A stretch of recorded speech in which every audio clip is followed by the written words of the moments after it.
Diamond Harbour police জেলা পশ্চিমবঙ্গে সেরা শান্তিপূর্ণ পুলিশ জেলার পুরস্কার পাওয়ায় কটাক্ষ শুভেন্দু অধিকারীর। বিরোধী দলনেতার পোস্ট, কারো রাজত্বকে সেরা দেখানোর জন্য প্রশাসনের এই পদক্ষেপ আমাকে বিস্মিত করেছে। ডায়মন্ড হারবার পুলিশ জেলাকে সেরা পুলিশ জেলা হিসেবে পুরস্কার দেওয়া হয়েছে। এটা পুরস্কারের গরিমাকে খাটো করেছে। পুরস্কারের আসল নাম হওয়া উচিত ছিল বিরোধী দমনে সেরা জেলা, অগণতান্ত্রিকভাবে অথবা ভোট লুঠের মডেল বা বেআইনি কার্যকলাপে সেরা জেলা। 2022-এ পশ্চিমবঙ্গের সবথেকে শান্তিপূর্ণ পুলিশ জেলার পুরস্কার পেয়েছে অভিষেক বন্দ্যোপাধ্যায় লোকসভা কেন্দ্র ডায়মন্ড হারবার। এর আগে এই নিয়ে জেলার মানুষকে শুভেচ্ছা জানান তৃণমূল সাংসদ। এক্স হ্যান্ডেলে অভিষেক বন্দ্যোপাধ্যায় লেখেন, ডায়মন্ড হারবার পুলিশ জেলা 2022 সালের জন্য সেরা পুলিশ জেলা শিরোপা জিতেছে। আমাদের দুর্দান্ত টিমওয়ার্ক, নিষ্ঠা এবং স্পিরিটের জন্যই এটা সম্ভব হয়েছে। এর জন্য প্রত্যেককে কুর্নিশ জানাই।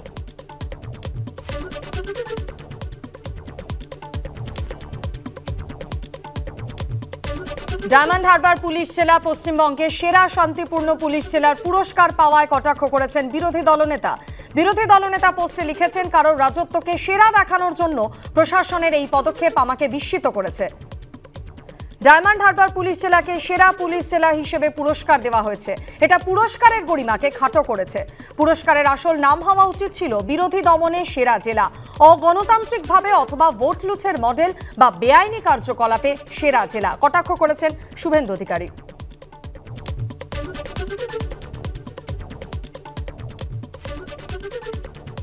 সিএ ইস্যুতে ফের প্রকাশ্যে এলো মতুয়া ঠাকুরবাড়ির অন্তর্দ্বন্দ্ব।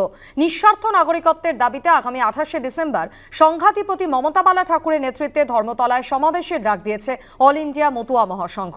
পাল্টা মমতা বালা ঠাকুরের বিরুদ্ধে রাজনৈতিক ফায়দা তোলার চেষ্টার অভিযোগে সরব হয়েছেন সংগঠনের মহাসংঘাধিপতি সুব্রত ঠাকুর।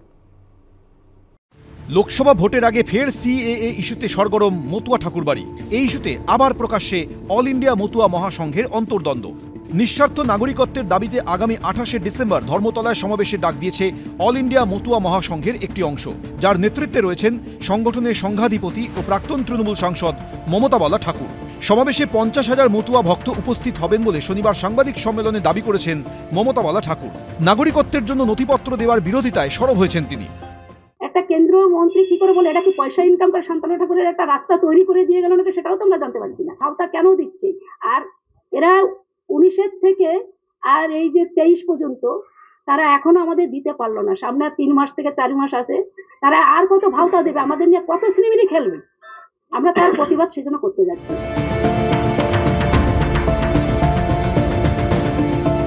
মমতা বালা যিনি আছেন, ঠিক আছে, উনি অনেক কিছুই জানেন না।